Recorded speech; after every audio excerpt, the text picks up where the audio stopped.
আমরা প্রতিদিন 5 ওয়াক্ত নামাজে আমরা আল্লাহ তাআলাকে সিজদা করি, কেননা তিনি আমাদের সৃষ্টি করেছেন, তিনি আমাদের পালনকর্তা।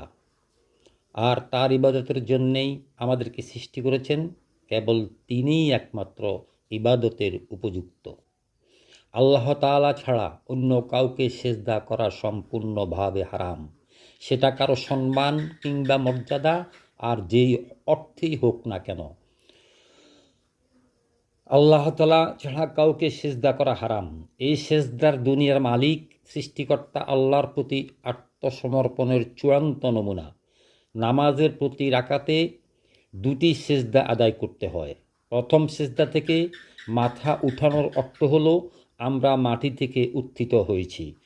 আবার পুনরায় সিজদা অবনত হওয়ার অর্থ হচ্ছে আমরা পুনরায় মাটিতে প্রবেশ করব। এটাই আমাদের শেষ পরিণতি। আল্লাহ আমাদেরকে মাজার কিংবা পীর এইসব মাজারে গিয়ে আমরা যেন সিজদা না করি, এটি করা সম্পূর্ণভাবে হারাম। এই হারাম কাজ থেকে আল্লাহ যেন আমাদের সবাইকে বিরত থাকার তৌফিক দান করেন। আমিন আমিন ইয়া রাব্বুল আলামিন।